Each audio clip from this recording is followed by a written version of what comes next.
One of the most powerful things you can tell anybody are the words, "you can." But on the other hand, if you think about some of the greatest achievements of human history, whether it be art or literature or engineering or just about anything, they're usually coming from people who were told they can. We're going to be test driving the LC500. It's from Lexus, a company who were told they can't do this. You have no right to be here. And it's that sort of struggle that makes it special. You see, while most designers tend to design with their end vision in mind and then work their way backwards, here's a company that designed it around the struggle, which was inspired by their journey. So come along for the ride. It'll be fun, I promise.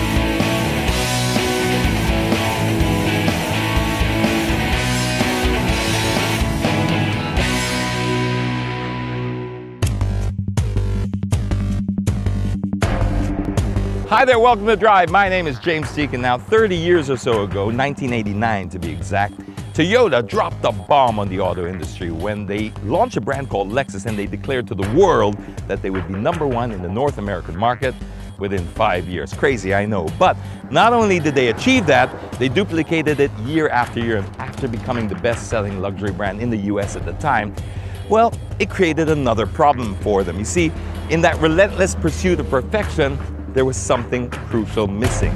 They had almost perfect cars that had the personality of a dial tone. So they set out on a new challenge to create products that not only made you think differently, but more importantly, feel differently about the brand.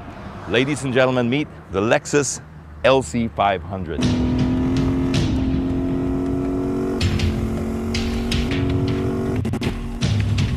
It's a tire-shredding, fire-breathing monster, and it's everything that you thought Lexus weren't. It's really hard to not like this LC500. I mean, even the harshest critics have to give in to the fact that it is one of, if not the, most exquisitely crafted luxury two-door GT.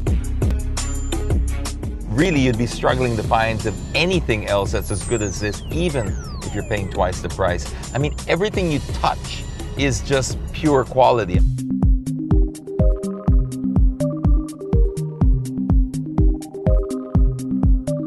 We know Lexuses and Toyotas are reliable, but what we want them to be is desirable, and this is what they've done throughout the whole F-series of their cars, from the ISF to the LFA and the RCF, and now this.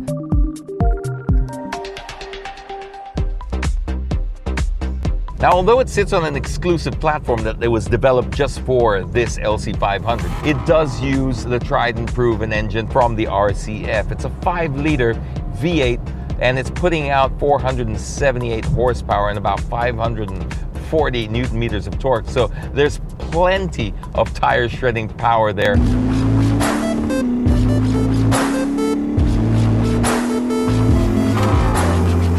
This thing is very, very fast, and it has a certain way of achieving that speed that's very, very rewarding.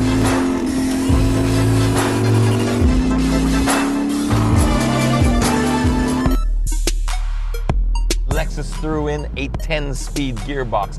What do you need 10 speeds for in a car, right? You don't. But it's just nice to know that you're probably the only one in the room that can say something like that. So I'm just gonna whack it down for you because it's pretty hard to explain in words. So what I'm gonna do is drop it down a couple of gears. You can already hear that she's blipping, and I'm just gonna bring it down. Whoa, she's blipping right now. And when I accelerate, just the way it's going to accelerate, oh, feel that, hear it, hear it, hear it. Listen, savor it. Oh my God, listen to that sound. Woohoo! This is absolutely sensational.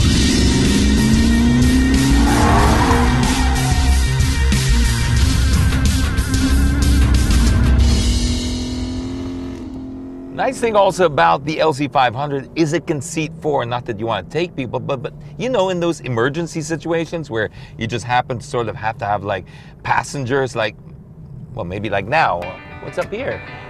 Hey boys, what's up? What's up? Need the ride, James. Where are you going? What's happening? Our girlfriend leave us here, man. Your girlfriend left you, really?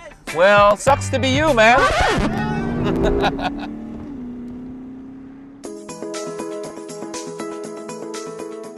Now headed over to Clark, we're using the T-Plex to get there, which is a great road. I mean, this has opened up the north to the people of Manila and anyone living south of that. It's just such a convenient way to go.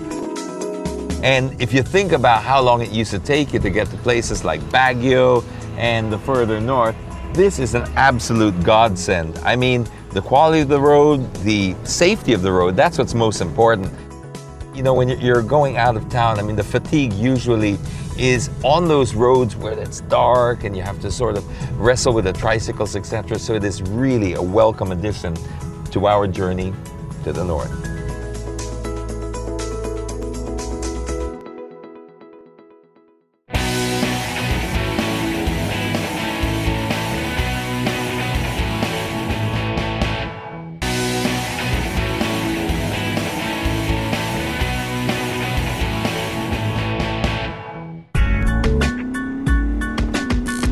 It's very rare that I test a car in this sort of price range and actually think that I could spend my own money on it. Because not only is it very expensive, but you know there's a lot of choices out there.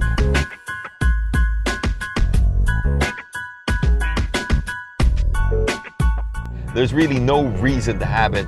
There's nothing practical about it. There's nothing logical about it. It's really to scratch a certain itch.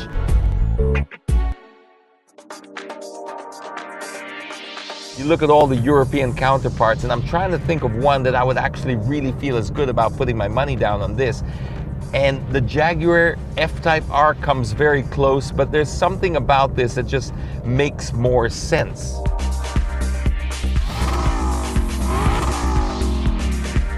There's a certain something to be said about Toyota reliability. This is something that doesn't normally live in performance cars like this. We've almost kind of learned to accept the compromises when we enter this territory and say, well, we don't expect it to sort of, you know, be easy to maintain or to find parts for it easily enough. But with Toyota backing it up, you know that's going to happen.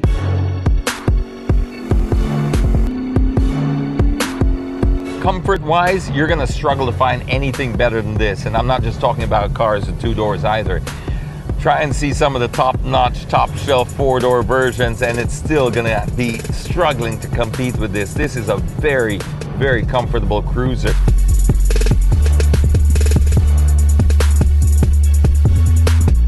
They figured this whole thing out. So it's about really putting it all together in one package that really just doesn't allow you anymore to have any more compromises. And in a sports car, that is a very rare thing.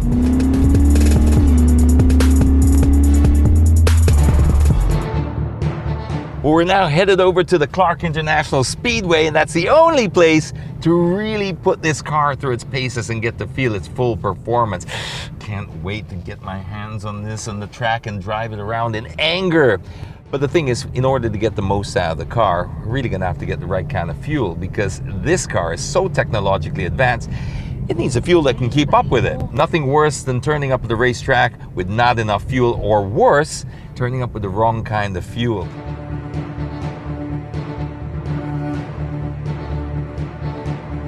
So we're gonna fill up with Blaze 100 full tank, please.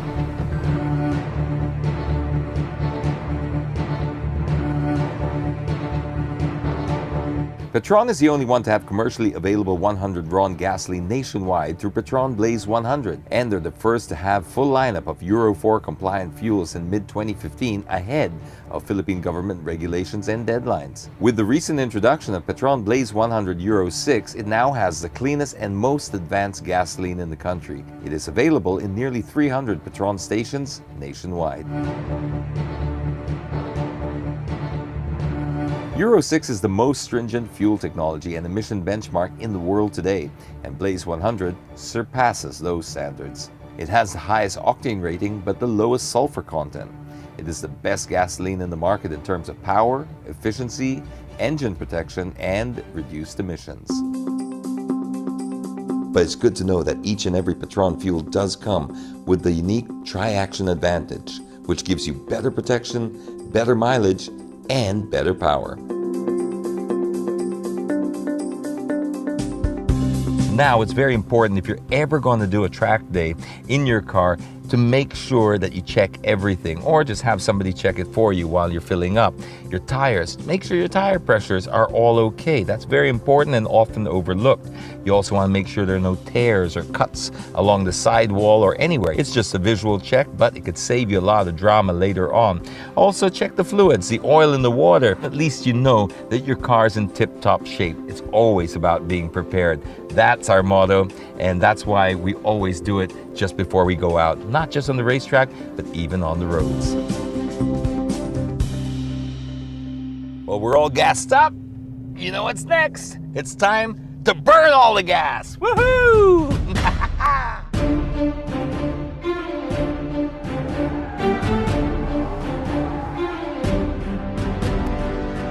Well, we're finally here at the racetrack. Not the best day to be doing this kind of test, but you know what they say about testing cars like these on a racetrack. When it's good, it's really good. And when it's bad, well, it's still pretty damn good.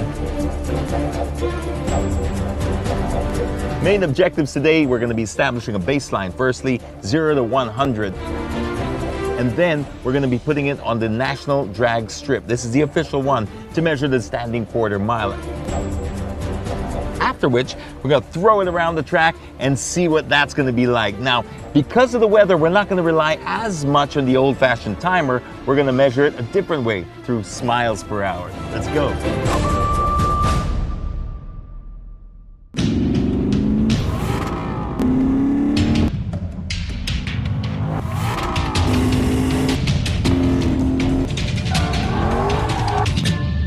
This is it. This is the standing start. We're going to do a couple of things in one go. You see, we're going to do the 0 to 100 because I have a very advanced app in the back seat there that's going to be able to tell me my 100 time, and then I'm going to continue going and get through the 400 meter mark. So on 3, 2, 1, go.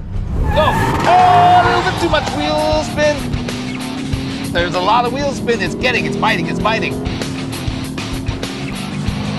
Time. 5.1 seconds. 5.1 seconds. Now it's down to the 0 to 400. Yo! That one we're going to have to rely on the counters outside. Whew, that was a lot of fun, especially on a rainy day. But you know what? Time's not so good. As expected, 5.1, 0 to 100. The brochure says it can do much better than that, and I believe it too. But with conditions like this, it's the best we can do on short notice. But also, there's a 0 to 400. I still don't know what the time is, so I'll get that information a little bit later. Right now, it's time to wrap it up with full lapping sessions around this place to see how this baby handles.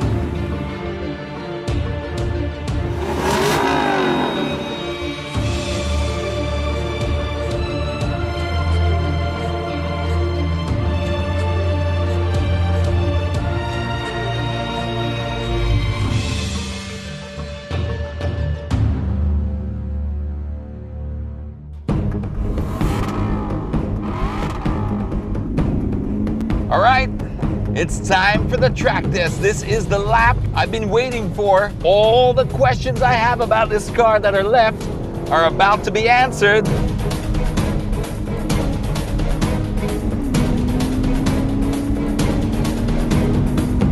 It's really damp. The conditions are pretty scary out there, but let's go. Floor it! Just listen to the way it shifts and the sound that it makes.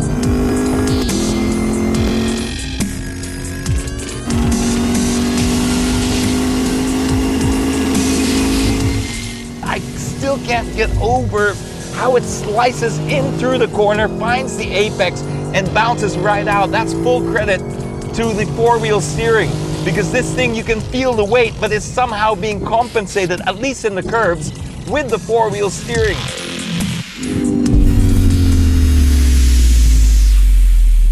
This chassis was designed to accommodate the four-wheel steering from the very, very beginning, and that's a big difference. Gotta be easy putting on the power here. There's just so much power on tap that when you come out of a corner, it's tricky to modulate, to try and get, oh, this part's scary. This is the scary part of the track. It lifts.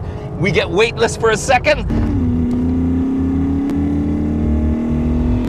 Oh, just look at how it just wants to get out there.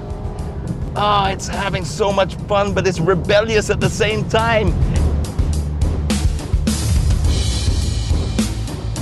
It's like it wants to follow its own heart as well. It's caught between being a servant and its master. It doesn't know who to serve anymore. This car here, it seems to have its own agenda around the track, and I can tell you, I like it. It's not a bad thing. It just makes you work a little bit harder, something we're not that used to in Lexuses.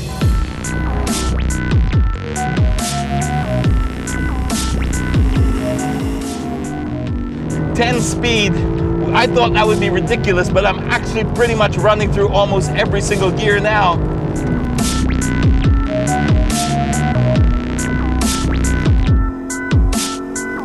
As I come into the corner here, it's getting wide.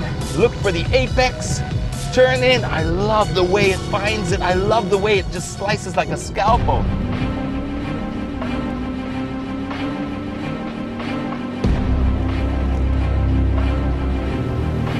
It's very, very fluid. The way the traction control system works, it's not jarring. It's not like an on-off switch.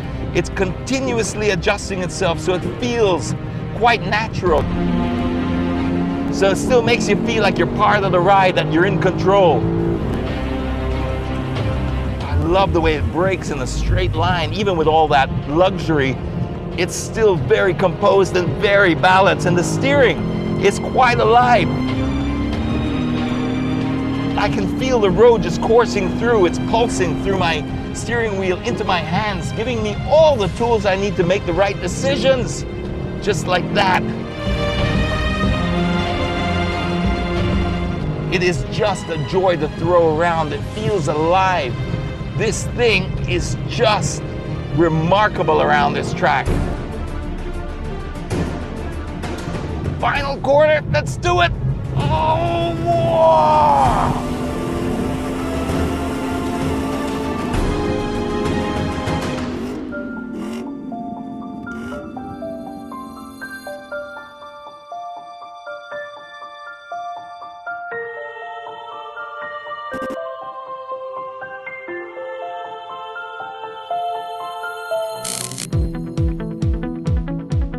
There's something to be said about a person, or a company for that matter, that picks a fight with a giant in their own backyard. But that's exactly what Lexus did, not just in 1989 when they declared war on the luxury car market in the biggest market on earth, North America, Detroit Auto Show, but also when they developed the F-Series of cars.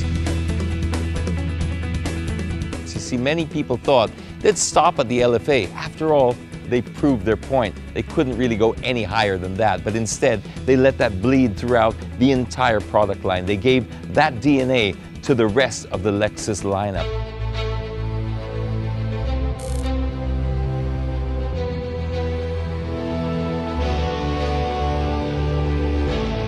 And that's what we really appreciate about it. You see, this car may not be exactly perfect, but the true appreciation in driving it comes from the relentless pursuit of that perfection.